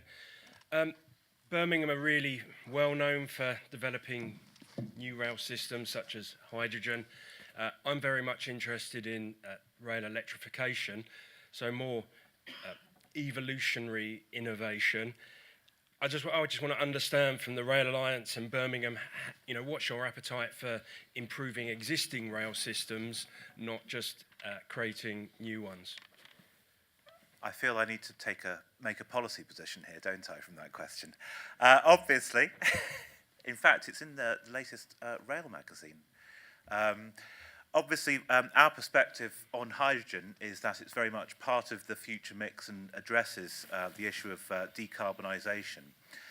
A really key part for us is, of course, that hydrogen is not a replacement for electrification, it's a replacement for diesel, and that this is borne out by research, actually, that academic colleagues undertook for the RSSB recently for that decarbonisation report, is that electrification is absolutely the right solution for intensively used services and higher speed services in particular.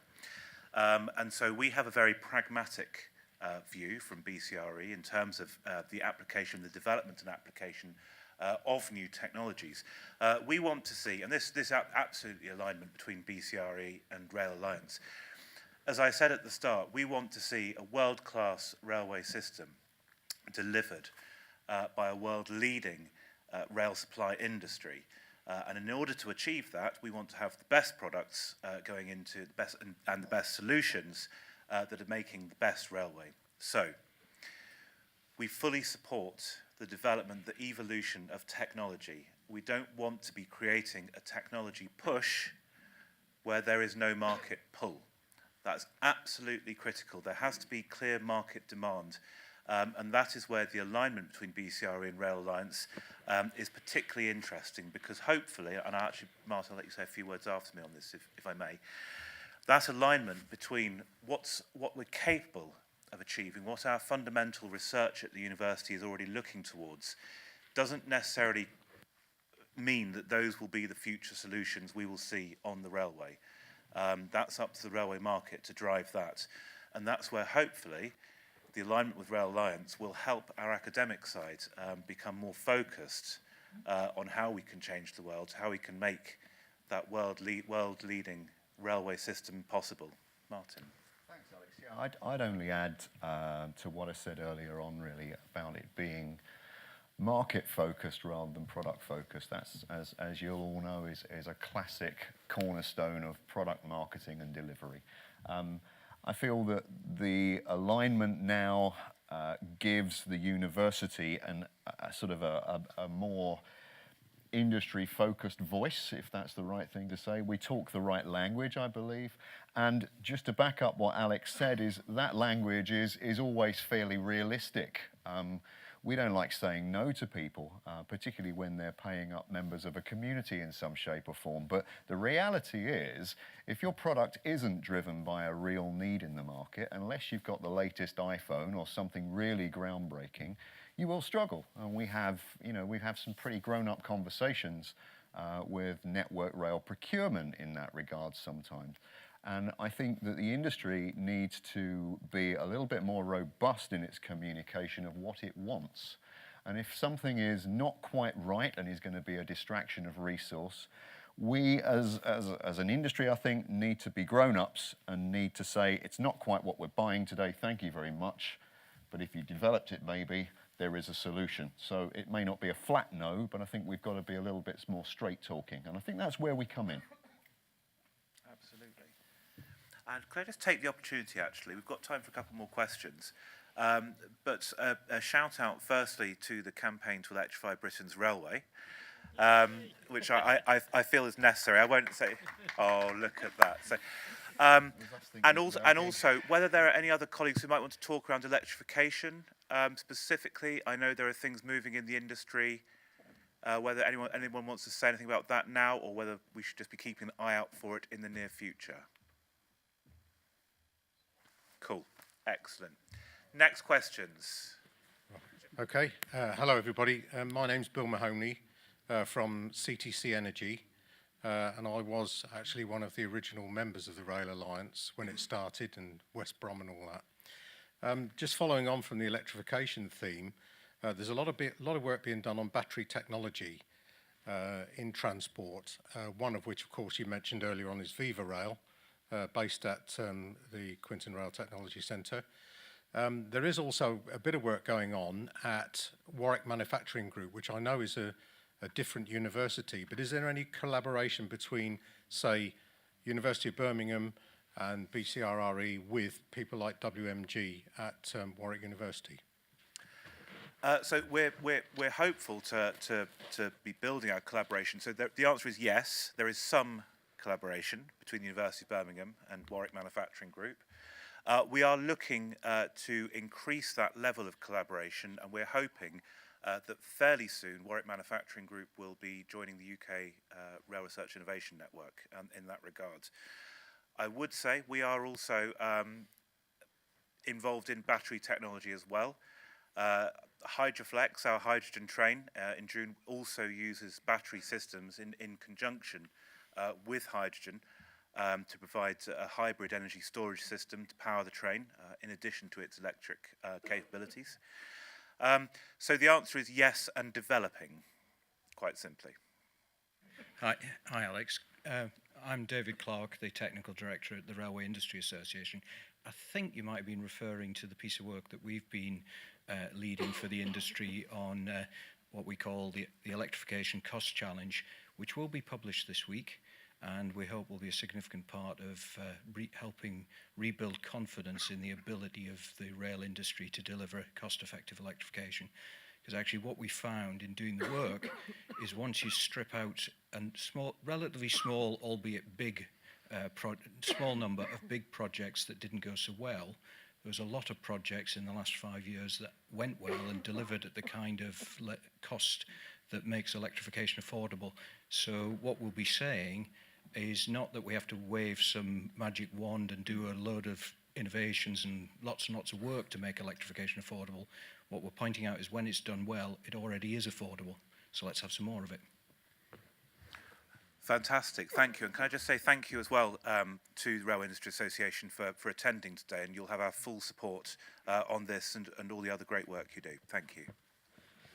Thank you. Neil Bates from Creative Design, but I've also got a Viva Rail hat as well. So to answer the gentleman over there, we've been involved with the School of Railway Engineering at Birmingham University for quite some time. If Warwick are interested in talking to us, I think there's two things to say really. There are occasions when we will reach out, and we're grateful of the engagement with all the universities in that respect. There are other times when we have to keep quiet and keep things close. And I think what Alex is trying to do here, it's a perfect opportunity to do both. Occasionally we'll have Chinese walls between businesses, but I think that that's the way that business can grow and to move on. And I see that what's happening here is a good catalyst to enable that kind of innovation and hopefully reduce the risk of innovation and take more products to marketplace. Thank you very much. Absolutely agree with that. I think I've got time for one more question. I'm Andy Packham. I'm here today representing the Permanent Way Institution, which is a membership organisation of individual members and of corporate members, and it specialises in knowledge around permanent way and infrastructure. What I'm really interested in is how can the Rail Alliance help connect the expertise that organisations like ours has with its members so that that can be beneficial. The other thing I'd mention, we have got a seminar in Derby on the 24th of April, which is all about electrification and the permanent way. So I just added that into the rolling stock stuff that's already been mentioned. So just to confirm, that was the 24th of April in Derby? Yes, that's correct. correct. On electrification? At the Roundhouse. At the Roundhouse, yes. Fantastic. Hi Andy, it's great that you're here today. Obviously the PWI are an affiliate of the Rail Alliance, and we have a good relationship, and we've sort of been working with that with Alison up to this date. I think it's something we were looking, Alice and I were having a chat about this actually, and thinking about how we could actually use the PWI a bit more and how, you know, we could collaborate together, because that's the key to what we wanted to do. I think there's all sorts of ways we can do it. There's a test and trials facility. There's also, you know, training facilities, that sort of thing, that seminars that could take place on site, for example, where the Rail Alliance is based, being more involved in the community that we have now, so accessing, you know, sharing those sorts of events with your community and sort of vice versa and that sort of thing. and just working more closely really to understand what it is that your members want to achieve, practical things that they could do in terms of, is it a skills-based thing, or is it, I know you do sort of regional things as well across the country that we are getting more involved in, because it's just, again, the relationship is fairly new in that we, although always have been advocates of the PWI, it's only in the recent sort of months that we've been looking at how we can actually sort of connect this a bit more. So I think probably a starting point is that we would sort of be representing at some of your events that you're running, and likewise that PWI will come and be at some of our events as well, so we could sort of cross-pollinate with ideas and things like that. But yeah, specifically, very happy to work together more closely. Mike Gillard from Industry Wales. Industry Wales is a small company owned by the Welsh Government. And I'd just like to say that we've worked with the Rail Alliance over the last 5 years. It's been an absolute great experience for us. We've been involved with Intertrans and having stand space from the Rail Alliance at Intertrans. And we've been developing our network across the country. We've now got some great projects in Wales. We've got the South East Wales Metro, in case anybody hasn't heard of that. Of which the Cardiff City deal is 1.2 billion, 738 million of that is going into refurbishing the South East Wales Metro. And we also announced last year that we're looking at developing a rail centre of excellence test facility. £100 million is going into that. I noticed that my colleague Alan Jones is over in the middle over there. If anybody wants to know more about what's going on in Wales, please make sure you network with us during the networking session. Thank you. Hi Alex, my name's Louisa Adams, I'm from Airbus Cybersecurity. So there's been a huge amount of talk about data, but I just wanted to get your thoughts on where you think cyber security is heading for the rail industry. Now, if you'd asked me this in a couple of weeks' time, I might have a better answer. So interestingly, actually, next week, I'm going on a trip to just outside Berlin, for an open meeting of the European Rail Clusters Initiative that Ellie and Martin mentioned earlier. And this is going to be a European Clusters Day focused on discussing cyber security and its relevance to the railway. So I'll have a better answer in 2 weeks. What I would say for now is that this is a great opportunity for me to highlight the Ukraine Centre of Excellence in Digital Systems that we host at BCRRE, and there's more information available outside. We have 4 areas, 4 key capabilities within that centre. They are future train operations and control, data integration and cyber security, I always get this one wrong, remote monitoring and autonomous systems, no, sensing and control and autonomous systems, and introducing innovation. So we do have a specialist team of experts in cyber security from the university's computer science department, who are partnered with the other name for GCHQ, the National Cybersecurity Centre. Is that right? That's right, isn't it?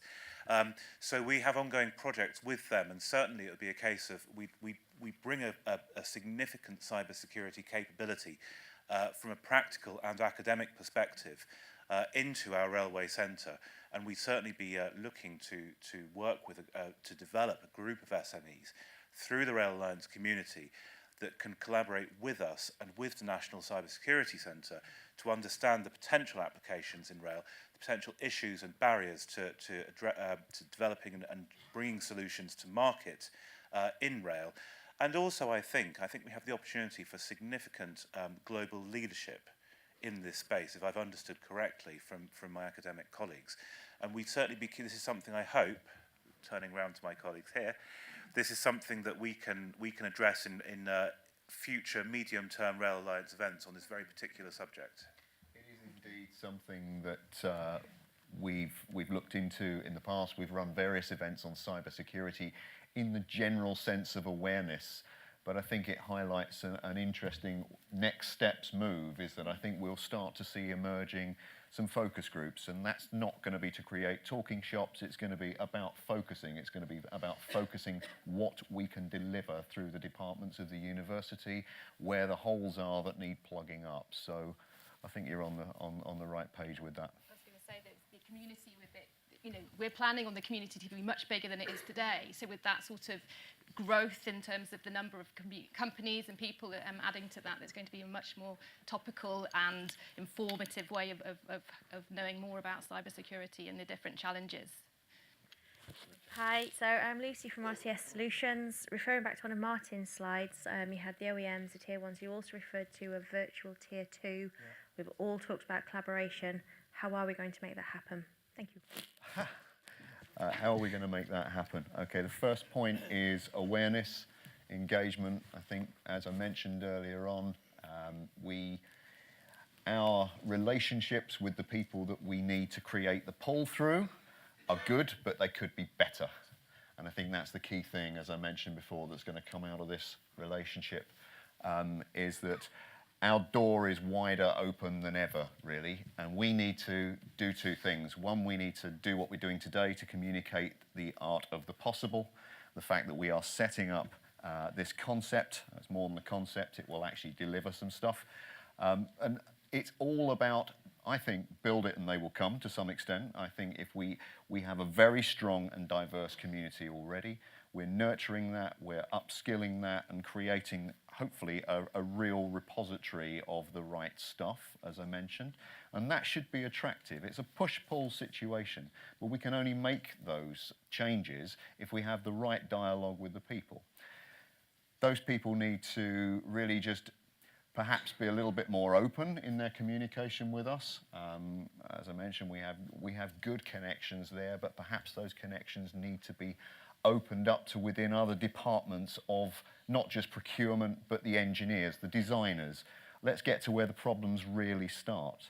The other thing we need to do is to perhaps identify that some of these issues don't just come from the top, they come from maybe the site cabins, people in the middle, not just doing the procurement. Often, I think certainly in my civils experience, if it's the right word, the way that a specification gets diluted down to the people doing the buying can be a bit embarrassing. So despite all the work that goes on, people don't always get what was put on the table and discussed in the first place. It comes down to money. So there are all sorts of objectives and challenges within the challenge.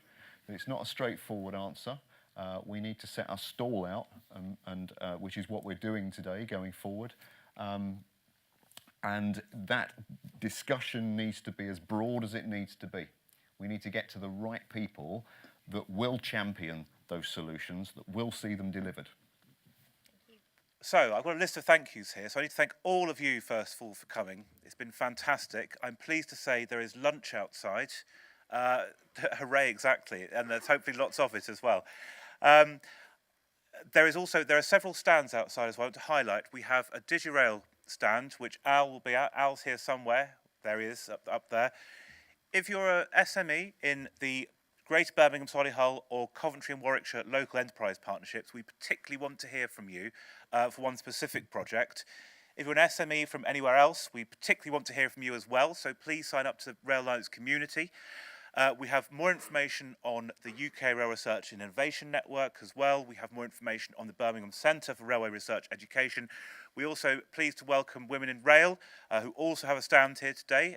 West Midlands Women in Rail are represented too, so please do go and say hello to them. I then want to thank the team, the new hugely extended Rail Alliance team that's bringing all this firepower together. But in no particular order, thank you to Martin and Ellie. Thank you in particular to George, who's put a lot of effort in behind the scenes, as has Michelle, Jenny, Nadine, and all the others. I'd like to thank our 5 speakers who came and joined us today. Thank you very much for giving your perspectives on the railway, on the industry, and on how Rail Alliance can play a full and valuable part in the building that world-leading rail supply industry for the UK. And thank you to everyone at Millennium Point as well for hosting us. So, if you could join me in thanking my colleagues in particular for putting on the event today.